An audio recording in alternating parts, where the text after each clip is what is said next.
Welcome to the Daily Vibecasting. We're kicking off your Tuesday, September 2nd, with a rapid-fire deep dive into today's most buzzing posts on X. We've sifted through the noise, cut through the chatter, and pulled out the key discussions shaping conversations right now. Everything from, well, surprising history takes, to demands for corporate transparency and the latest economic twists. No lingering, just straight to the core, ready to unpack this. Okay, kicking us off with a post that really blew up, challenging what, many of us thought we knew about history. User at PeterSweden7 asks, and I'm quoting, "Did you know that millions of Europeans were captured as slaves by the Ottomans and their allies around the 1500s to 1700s? White Europeans were sold as slaves by the Islamic world. This is a historical fact. Why didn't you learn this in school?" It's provocative, right? What's the actual history behind this? How does it fit in? Yeah, what's truly fascinating here is how our understanding of history can be, well, so shaped by what's emphasized, or maybe what's often overlooked in, say, our education. This post touches on a historical reality that often surprises people. Research, including from historians like Robert C. Davis, suggests a really significant number, around 1 to 1.25 million Europeans were indeed enslaved. We're talking Barbary pirates, Ottoman forces, mainly between the 16th and 19th centuries. Wow, 1 to 1.25 million. That's a massive number. Usually when we learn about slavery history, especially in the West, the focus is almost entirely on the transatlantic slave trade. Exactly. And while that narrative is crucial, this other history is also well documented, just not as widely taught. These weren't just, isolated raids. Right. The Barbary pirates operated systematically from North Africa, hitting coastal villages in Europe. And the Ottoman Empire, well, it had this extensive slave trade network. It wasn't just Europeans. British reports from the early 1800s mention annual trafficking of young women from Ethiopia to Egypt, for instance. I see. So the core insight here is that slavery was much more diverse and geographically widespread than the single story many of us get. It really broadens the perspective, doesn't it? It definitely puts a different lens on things, and it seems that scrutiny, that lens, is also being applied hard to more current issues. Trust and transparency, right? Let's move on, because we're seeing a major theme popping up around political transparency, especially with pharma companies. Got a cluster of posts here. First, at Benny Johnson reports, "Breaking. President Trump is demanding Pfizer and other COVID drug companies release the data they're keeping from the public. I want the answer, and I want it now, W. I have been shown information from Pfizer and others that is extraordinary, but they never seem to show." Then at Discloset TV adds, "Just in, Trump wants to know whether the mass injection of mRNA shots was brilliant or not, asks Pfizer to show the public the great numbers they showed him." And at Robbie Starbuck observes, "President Trump appears to finally be turning on Operation Warp Speed, and Pfizer specifically. It's a very interesting shift in tone. If Pfizer gave him fake numbers, man, that seems criminal." So what do we make of this, especially given Trump's, history with this? Right. If we connect this to the bigger picture, it really spotlights that tension, doesn't it? The tension between needing a super fast public health response in a crisis and the absolute need for total transparency immediately. These posts show a huge shift from former President Trump. I mean, remember, he championed Operation Warp Speed. That was his baby, accelerating the vaccine development. And now he's out there demanding Pfizer release data they've kept under wraps. It's a massive pivot. Is this just Trump, or is it tapping into something broader, like public feeling or other investigation? Oh, absolutely tapping into something broader. Right. This demand aligns perfectly with growing public skepticism. And that skepticism has been fueled by a few things. Like, remember that 2023 BMJ investigation? It's a British medical journal one. Yeah, exactly. It found Pfizer had withheld adverse event reports during trials. Plus, there was the whole controversy around the FDA wanting a 75-year data embargo on Pfizer's vaccine files. 75 years. Seriously. Yeah. That obviously delayed independent scientists from digging into the data. So the core insight, I think it's this growing public demand for accountability after the crisis.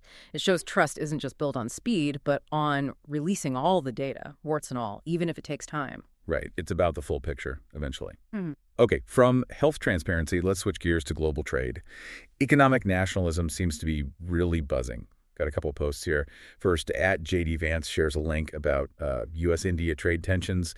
Then at Jack Posobiec just lays it out there. Tariff, all foreign call centers and foreign remote workers, 100% tariff. Sounds like a pretty strong protectionist push. It does, and it raises that classic question, the trade-off between protectionist policies trying to create jobs at home Yeah. and the wider impact on consumers, on global supply chains, all of that. Right. So JD Vance's post, it points to this recent flare-up with India, specifically a 50% tariff Trump put on India's imports of discounted Russian oil. Discounted Russian oil. How much are we talking? Well, India really leaned into buying Russian oil after the Ukraine conflict started in 2022. Saved them, according to the Indian Express, something like $12.6 billion over 39 months. Okay, so India's getting cheap energy, which makes sense for them, but it's rubbing the U.S. the wrong way. What else is Vance concerned about? Exactly. India's reliance on Russian oil, now over a third of its imports apparently. It challenges U.S. pressure to stick with Western sanctions. Vance also brings up H-1B visas. That ties into the whole debate about U.S. tech jobs versus bringing in foreign workers. Right, the age-old debate. Yeah, though some studies, like one from the American Immigration Council, suggest H-1B workers often fill gaps rather than just take jobs. It's complicated. And then you have Jack Posobiec's call, a 100% tariff on foreign call centers. That directly targets places like India and the Philippines. 100% tariff. What would that actually do?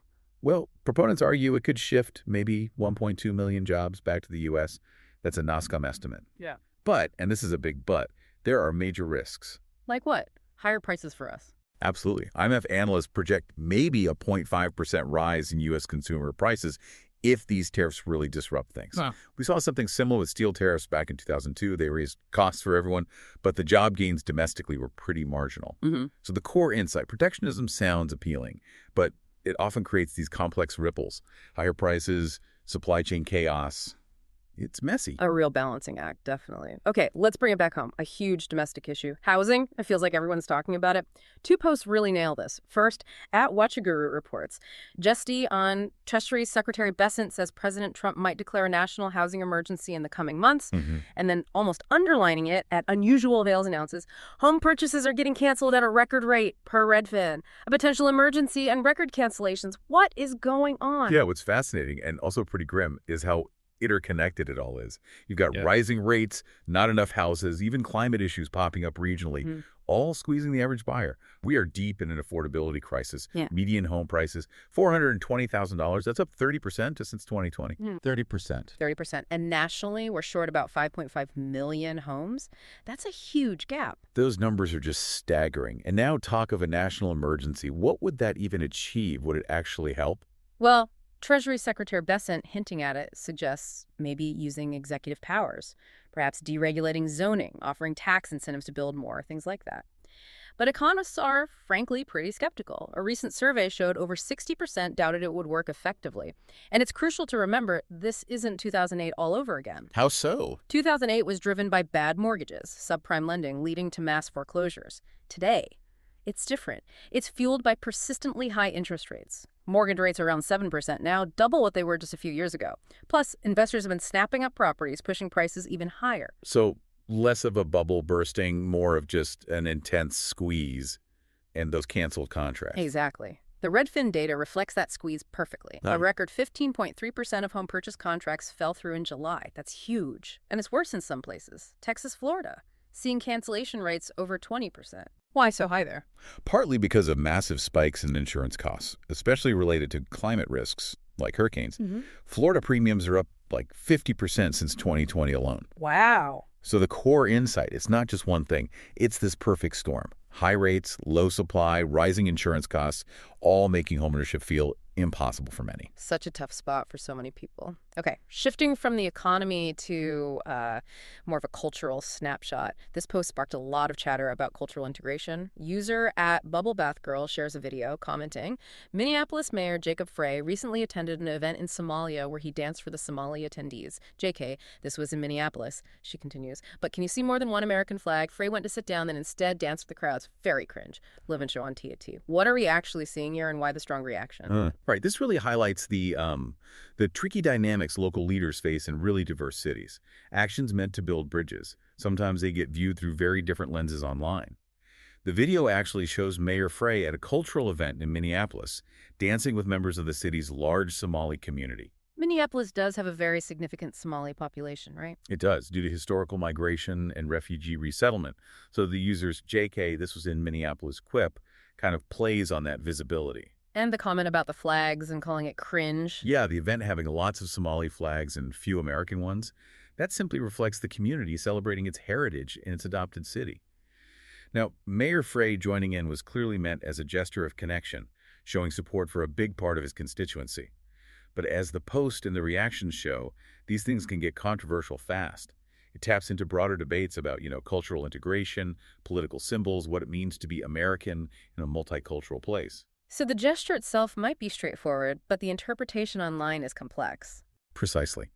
The core insight is how easily these moments, intended to foster community, can become online flashpoints, revealing deeper tensions about identity. Definitely shows how context and perception collide online. Okay, finally, let's lighten it up slightly with some internet humor. X isn't all policy debates, after all. User at Cattard2 asks, alongside a picture of Greta Thunberg, what do you call his haircut?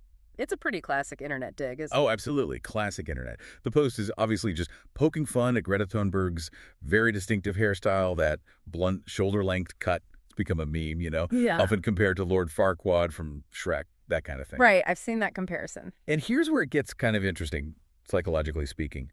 It's a peek into how public figures, even those tackling really serious stuff, become part of the wider cultural conversation. Sometimes it's through humor that, shifts the focus from their message to something superficial, like their appearance. That's a great point. So Thunberg's out there talking climate crisis, and the internet's dissecting her hair. Is there a function to that kind of humor? You could argue there is. Some psychological research suggests focusing on exaggerated physical traits of public figures can be almost a coping mechanism, especially when dealing with complex or controversial topics, and climate change definitely fits that bill. And it's worth remembering the context, right? The latest IPCC report highlights a 1.1 degrees C global temperature rise already. Her activism is rooted in serious data. But the meme ignores that. Pretty much. The focus stays on her hair, not on policy or the science. So the core insight, it's a snapshot of how online discourse can sometimes use personal ridicule, maybe as a way to engage with, or perhaps deflect from, really critical issues. Humor as a sometimes distracting lens. Okay, let's try and unpack all of that. We've gone from, deep historical dives challenging what we learned in school to demands for corporate transparency with pharma, then swung through global trade tensions, the housing crisis hitting home, cultural moments sparking debate, and even, internet memes about hairstyles. It's clear X is just this buzzing marketplace of ideas and strong opinions. You just had a shortcut to being plugged into some of today's biggest conversations.